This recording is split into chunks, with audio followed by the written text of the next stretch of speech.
My name is Leanne Croft. I was standing near the back of the conference hall when I heard my brother laugh at something our mother said, and I thought, they have no idea. The room was the kind of place that makes you stand differently. Marble floors, recessed lighting, the low hum of a string quartet near the entrance. It was the annual gala for the American Surgical Excellence Foundation. Black tie, open bar, 200 of the most respected names in reconstructive medicine gathered under one roof. My name was on the program, not buried in the acknowledgments, not listed under contributors, at the top, the keynote. And my family had been brought there by my Aunt Carol, who told them only that someone from the hospital where she volunteered was being honored tonight, and that they should come support the occasion. They dressed up for it. My mother in a burgundy wrap dress she saves for weddings. My brother in a jacket that still had the department store crease in the sleeves. My stepfather with his reading glasses tucked into his breast pocket like he was preparing to inspect a menu. They thought they were there for cocktails and polite conversation.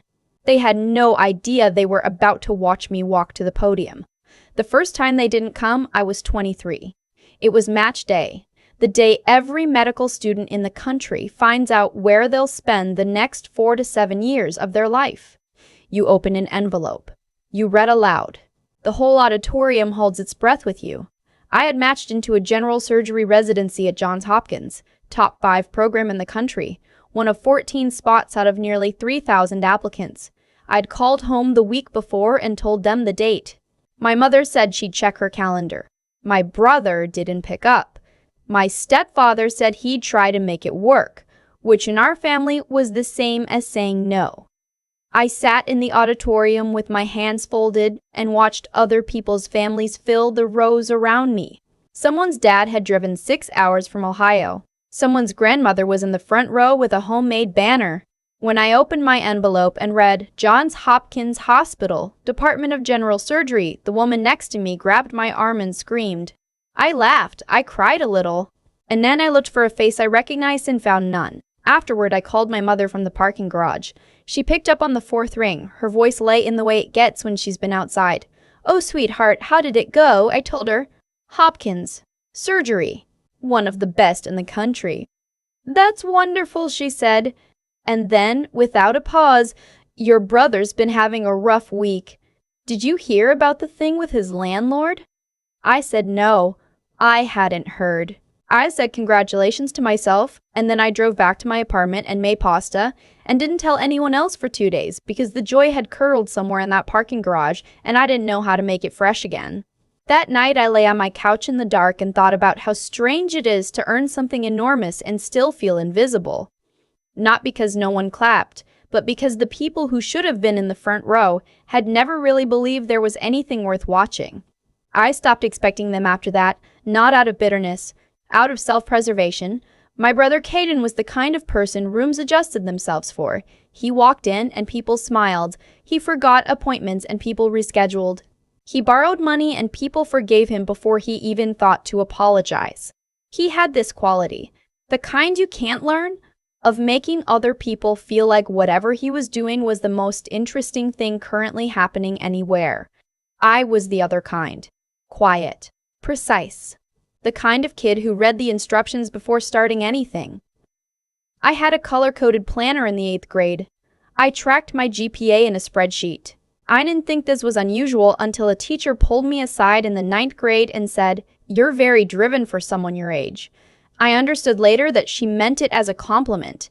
It took me longer to understand that in my family it was used as an excuse to stop paying attention to me. Caden's 16th birthday, my parents rented out the back room of a steakhouse, invited 40 of his friends, hired a DJ. I remember sitting in the corner next to a cousin I barely knew, watching my mother laugh at something Caden said across the room, her hand on his arm, her whole face turned toward him like a flower toward light. 3 months after that party, Caden crashed the used Honda my parents had bought him into a guardrail on Route 9 at 1 in the morning. He wasn't supposed to be driving. He was fine. The car was not. My stepfather picked him up from the roadside, and I heard them through the wall talking about how it was just a phase, how boys push limits, how he'd learn. They bought him another car by spring. That same year, I won a regional science competition, the kind where you do 6 months of independent research and present it to a panel of judges. I took second place out of 400 entries. I told my mother at dinner. She said, "That's great, Han," and then asked Caden if he wanted more bread.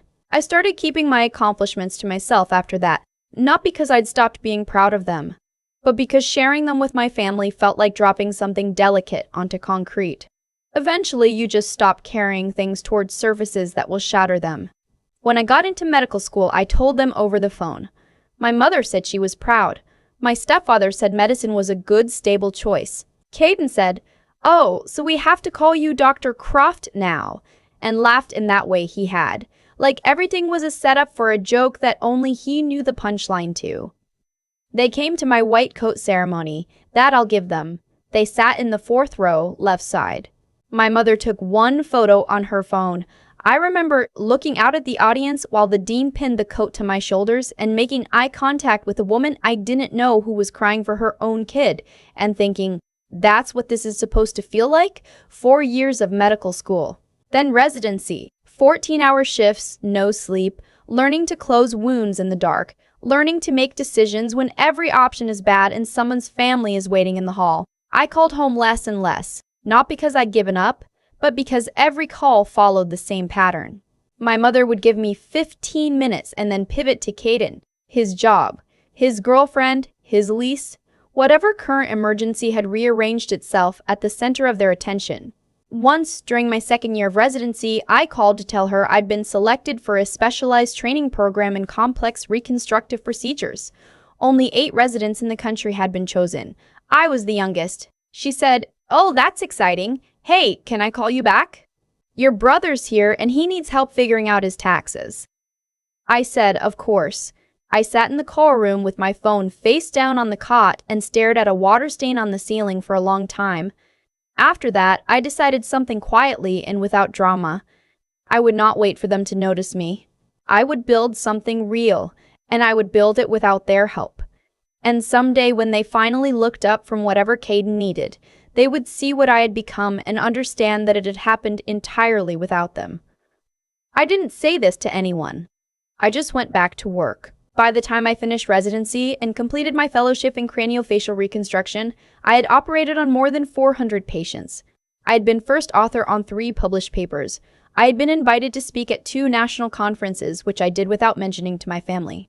Not out of spite. It had simply stopped occurring to me to tell them. The year I was appointed as the youngest attending at my hospital's reconstructive surgery division, I mailed a copy of the press release to my mother's house. No note, just the article folded in thirds. She didn't call. 2 weeks later, Caden posted a throwback photo of the 2 of them in his high school graduation with the caption, "Always my biggest fan." My mother commented with 3 heart emojis. I blocked the notification and went back to my charts. The American Surgical Excellence Foundation Gala happens every April, held at the Grand Hyatt in Midtown Manhattan. It is the kind of event that gets written up in hospital newsletters and framed in office lobbies. The organization grants 5 awards each year, 2 to institutions, 1 to a team, 1 to an emerging researcher, and 1, the highest honor, to an individual practitioner who has demonstrated, in the words of the Foundation's charter, exceptional and measurable impact on patient outcomes at the intersection of surgical innovation and human dignity. I was 29. I had not expected the call. The Foundation's director had reached out through my department chair, and when my chair told me, she closed her office door and looked at me with an expression I hadn't seen from her before. "Leanne," she said, "they've given this to 2 other people your age in 40 years. I want you to understand what this is." I told my Aunt Carol, who volunteers for a hospital auxiliary associated with the Foundation. I told her I was being honored and that I would like to keep it quiet until the evening of the event. I asked her not to tell my family what the award was for, or that I would be the one receiving it.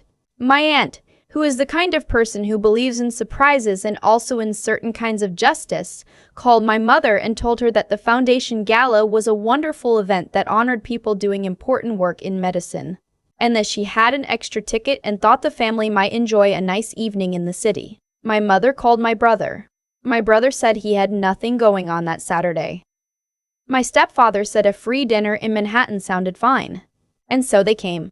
The 3 of them, dressed for a nice evening out, arriving at the Grand Hyatt with no idea that the keynote speaker, whose name was printed on the program they'd been handed at the door, was the daughter they hadn't called in 4 months. I arrived through a service entrance. My heels were wrong from marble floors, and I didn't care. I was in a navy dress with a neckline I'd spent 30 minutes second-guessing before deciding I had earned it. My award was already on the table at the front of the room. A crystal column about 10 inches tall, engraved with the foundation's seal and my full name.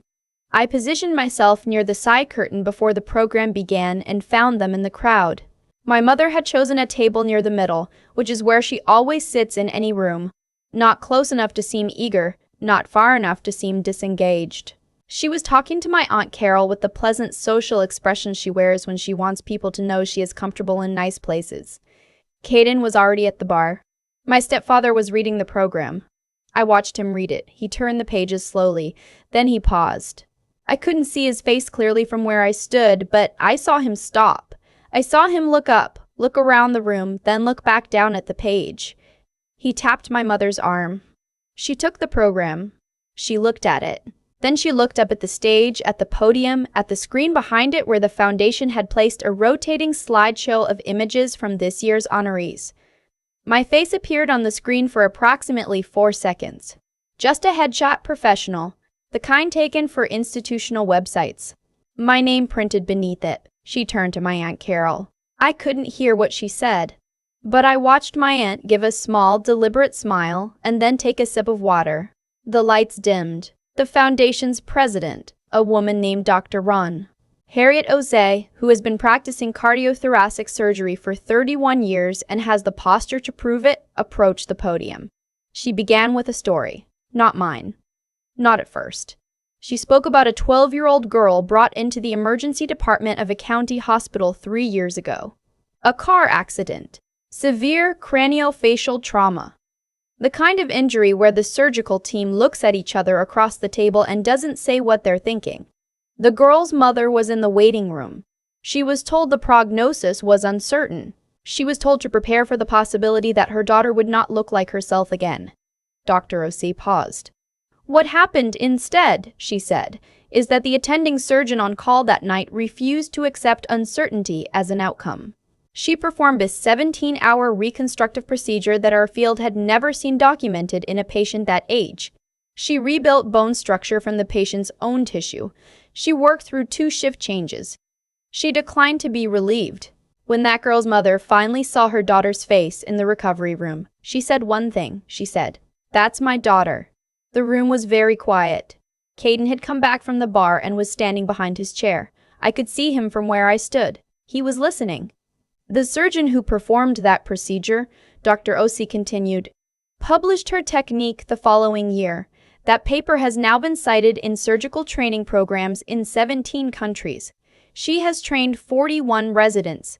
She holds 2 patents in reconstructive technology. And tonight, at 29 years old, she is the youngest recipient in this foundation's history. She turned slightly toward the curtain where I stood. Please join me in welcoming this year's Practitioner Excellence Award recipient, Dr. Leanne Croft. I walked out. I don't know exactly what I looked like from the audience. I know what I felt.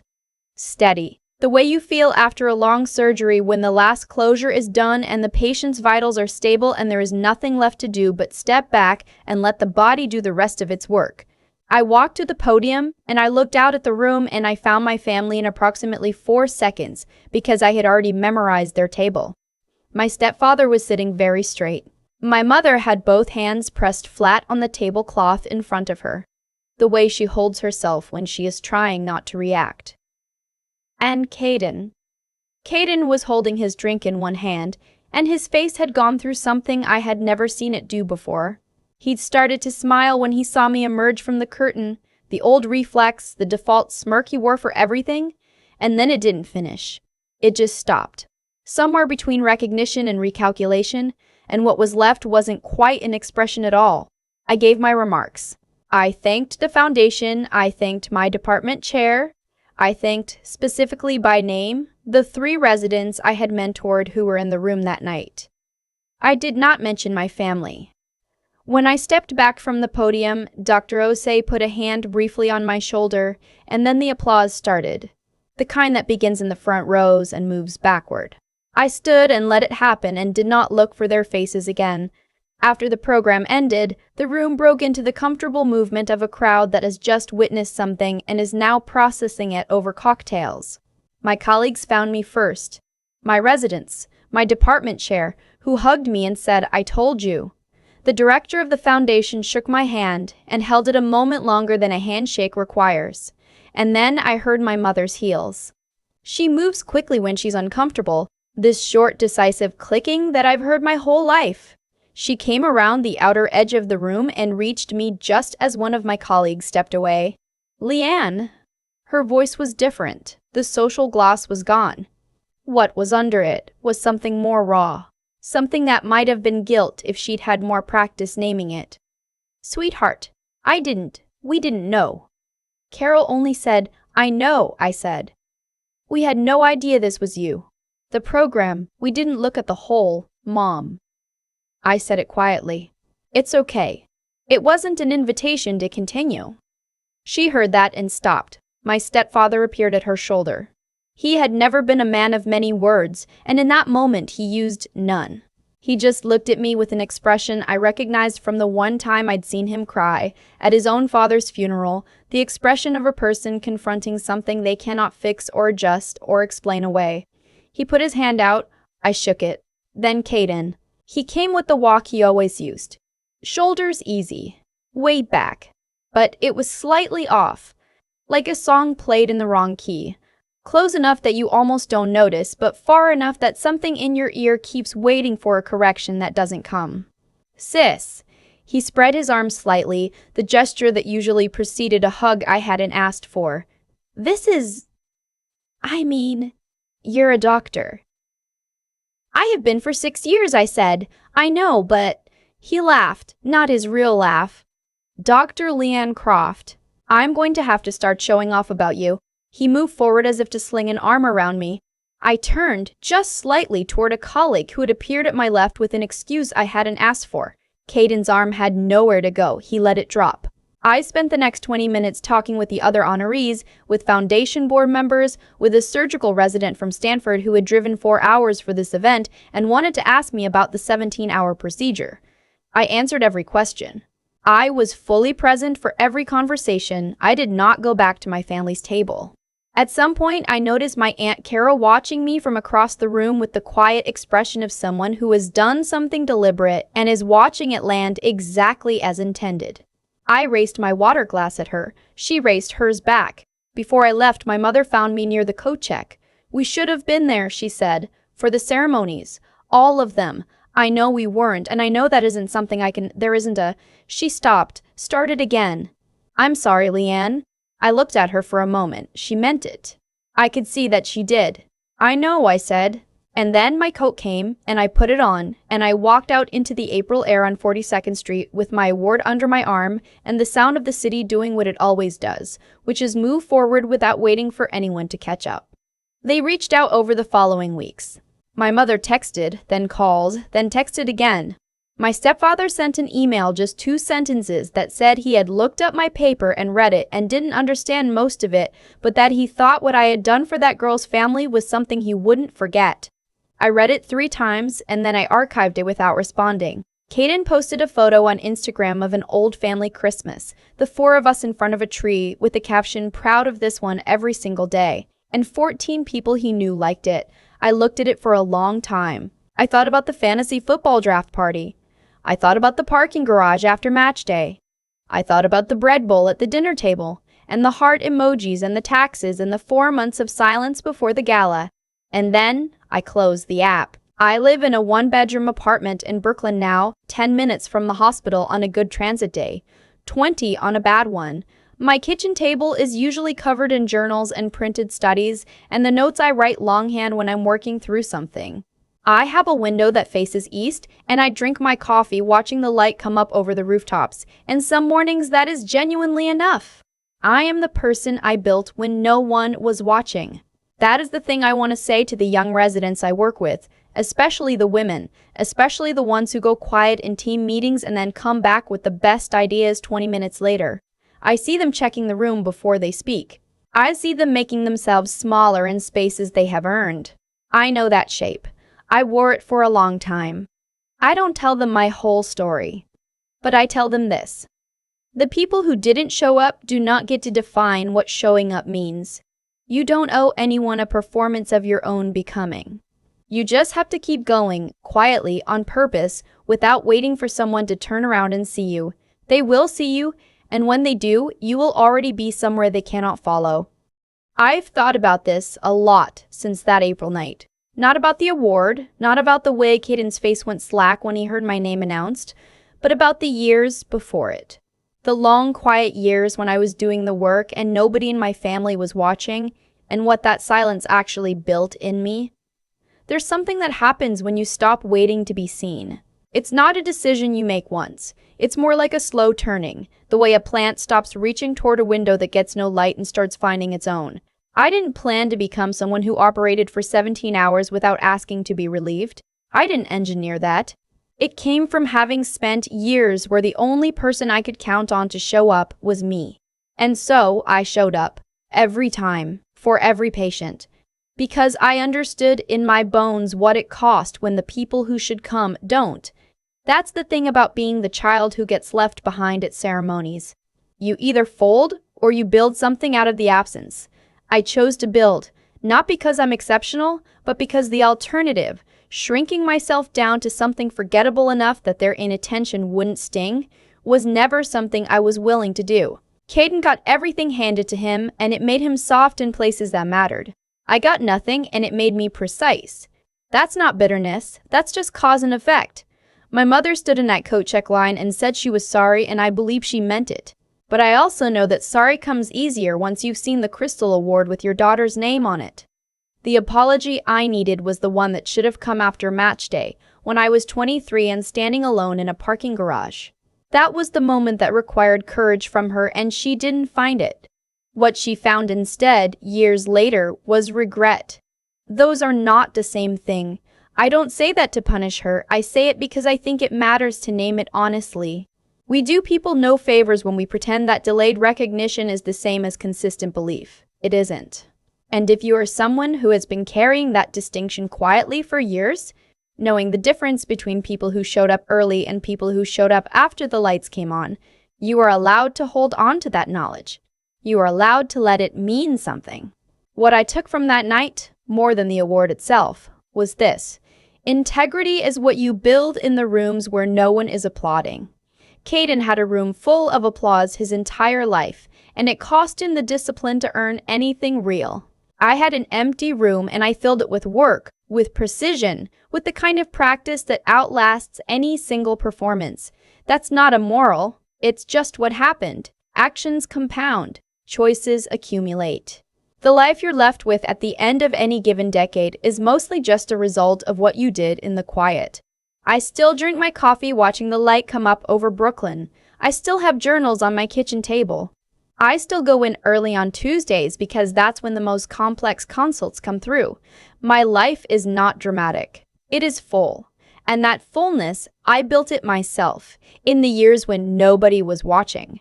That part, at least, belongs entirely to me.